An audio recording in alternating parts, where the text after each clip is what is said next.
Bienvenue sur le podcast Il est temps de vivre. Mon nom est Audrey Chéneau. Je suis ravie, heureuse et excitée de te retrouver pour cette deuxième saison. Tu en as marre de ta situation. Tu as l'impression que tu ne pourras jamais t'en sortir. Quelle que soit l'expérience de vie que tu as vécue ou que tu vis actuellement, dans cette nouvelle saison et de manière très originale, je vais t'apporter une vision différente des choses. Car oui, on peut tous changer l'histoire qu'on se raconte. On peut changer nos perceptions et passer du mode victime au mode artiste de sa vie. Cette saison, quelques invités surprises continueront de nous accompagner. Alors, je te laisse découvrir et j'ai hâte que tu me racontes comment tu kiffes ta vie.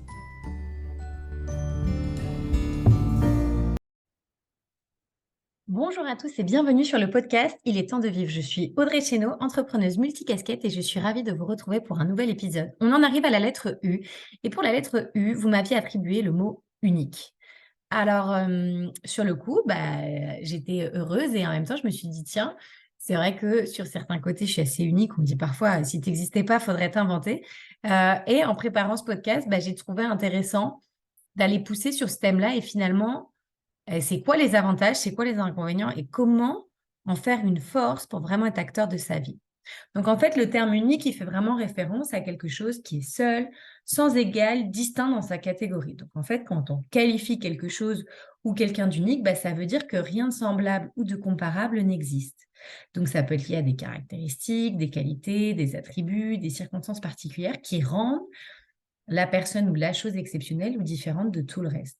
Ce que je trouve intéressant, si on s'arrête juste sur cette première partie, c'est que, en fait, à bien y réfléchir, chacun d'entre nous sur Terre est totalement unique et même chaque être vivant finalement est unique avec ses caractéristiques et ses propres distinctions. Mais ce qui devient intéressant, c'est que quand on pousse dans unique, c'est qu'on va aussi l'utiliser pour décrire des objets, des événements, des idées, des personnes, voire des expériences qui se distinguent pour leur originalité, leur rareté, leur singularité. Donc du coup, finalement, ça exprime l'idée souvent de quelque chose d'extraordinaire, d'inimitable ou d'irremplaçable. Et c'est là où cette nuance, elle devient intéressante, c'est-à-dire que, en soi, pour moi, on est tous uniques, ça c'est une évidence, c'est une certitude. Pour autant, on peut être plus ou moins unique, j'ai envie de dire. C'est-à-dire qu'effectivement, il y a des personnes qui, pour moi, ou par exemple mes mentors, sont vraiment uniques en leur genre, irremplaçables, inimitables. Ils ont leur propre signature finalement.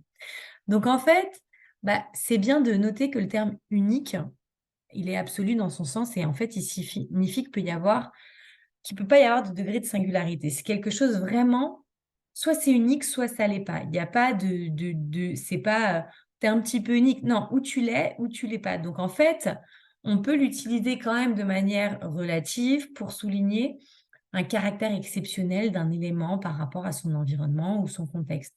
On peut souligner, par exemple, quelque chose d'unique, ce serait la beauté de cette personne ou la manière dont cette personne se tient droit ou la gentillesse qui la rend unique, etc. Donc vraiment, en fait, c'est intéressant de se dire, OK, pour moi, c'est quoi être unique? Quand est-ce que j'utilise ce mot-là? Qu'est-ce qui aujourd'hui est unique? Donc en fait, comme tout, vous le savez, ça a des avantages et des inconvénients. Et parmi les avantages, être unique, forcément, le premier auquel on va peut-être penser, c'est vraiment d'avoir une originalité. Parce que ça veut dire qu'on est différent des autres, ce qui peut nous permettre de nous démarquer, d'être remarqué dans un groupe ou dans une situation donnée. Donc, ça peut être avantageux dans des domaines comme la créativité, l'art, les affaires, et des domaines où l'originalité, il est valorisé. Aujourd'hui, sur les réseaux sociaux, on est hyper nombreux. S'il n'y a pas un chouï d'originalité, c'est plus difficile de te démarquer.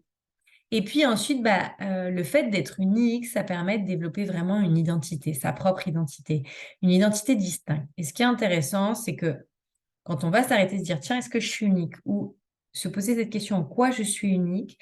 Ça va permettre de mieux nous connaître en tant qu'individu. Et donc, du coup, le fait de mieux se connaître, on peut se sentir plus en accord avec nous-mêmes et avoir une meilleure compréhension de nos valeurs, de nos intérêts, de nos talents uniques et de ceux qu'on veut mettre en avant, exploiter par rapport à l'objectif qu'on veut atteindre. Et puis, le fait d'être unique, ça amène des perspectives uniques dans le sens où on va avoir parfois une manière de voir les choses, des idées uniques par rapport à un projet ou un point de vue qui peut sortir de l'ordinaire ou amener à des solutions innovantes parce que on va avoir une approche créative des problèmes. Et c'est là où c'est toute la force et la puissance du côté unique d'une idée ou de chacun d'entre nous. Le désavantage, ça peut être l'isolement social. Pourquoi? Parce qu'en fait, on se sent extrêmement seul, on a du mal à trouver des gens qui partagent nos centres d'intérêt, nos perspectives. On peut se sentir vulnérable face à la solitude et du coup, on va avoir plus de mal à trouver un groupe qui nous valorise pour notre unicité finalement. Et puis, l'autre désavantage, ça va être que le fait d'être unique, d'être différent, ça va susciter l'attention et parfois la critique et le jugement des autres. Ce qui peut entraîner une sorte de pression sociale ou un sentiment d'exclusion. J'ai beaucoup parlé de la critique et des jugements sur les réseaux, mais quand quelqu'un vous critique ou vous juge, je vous rappelle qu'en fait, il parle de lui. Il ne parle pas de vous. Et donc, c'est toujours selon vous où vous en êtes, vous allez réagir d'une certaine manière ou d'une autre. Et puis, quand on est vraiment très, très unique, parfois, on peut avoir plus de mal à s'intégrer dans des groupes ou des environnements ou principalement des environnements où la conformité est valorisée, où on doit rentrer dans les cases le terme me vient en espagnol, pour encajar, pour rentrer dans le moule finalement et suivre le mouvement. Et du coup, on peut se heurter à des obstacles dans certaines situations et devoir faire des défis supplémentaires pour s'adapter parce que ça demande, tout le monde n'accepte pas forcément cette unicité-là. Donc, en fait, ce qui peut être perçu comme un avantage pour personne peut être vraiment perçu comme un inconvénient pour les autres. Et du coup, c'est vraiment essentiel de valoriser et de célébrer sa propre unicité tout en reconnaissant et en respectant la diversité, la singularité de chacun. Et que si je veux faire partie d'un groupe, il va falloir quand même que je suive certaines règles. Je vous invite aussi à vous concentrer sur l'unicité si vous êtes parent et que vous avez des enfants dits atypiques appartenant aux neurodivergences, comme tous les 10, les hauts potentiels, etc. Valorisez aussi leur unicité, mais tout en leur rappelant, ou si vous avez fait le choix d'une école, d'une éducation à l'école et pas à domicile, effectivement, ils doivent rentrer dans certaines règles. Et pour moi, le fait d'être unique peut vraiment jouer un rôle essentiel dans la transformation d'une personne en acteur, actrice de sa vie et sortir de la position de victime parce que quand on est unique, on peut développer une certaine confiance en soi en reconnaissant, en embrassant sa singularité, ce qui va nous rendre beaucoup plus fortes, en comprenant qu'on a des caractéristiques, des talents, des manières de voir les choses qui sont uniques et qui peuvent nous permettre aussi, ce qui va lier à la confiance, de développer une estime de nous positive. Cette confiance en soi, elle va nous permettre de nous affirmer, de prendre des décisions autonomes et du coup de résister à la victimisation puisqu'on va les assumer. Ça va aussi nous aider dans notre propre identité, c'est-à-dire que le fait d'être conscient de notre unicité va nous aider à développer finalement une identité indépendante des attentes ou des jugements des autres, parce qu'on va définir nos propres valeurs, nos passions, nos objectifs, plutôt que d'être influencé par la norme et les opinions, et surtout s'arrêter à réfléchir et se dire, OK, c'est quoi la vérité pour moi? C'est quoi, avec quoi je suis en accord? Avec quoi je suis en désaccord? Et en fait, en assumant cette identité authentique que j'ai grâce à mon unicité, je vais me libérer du rôle de victime parce que je vais vraiment savoir qui je suis.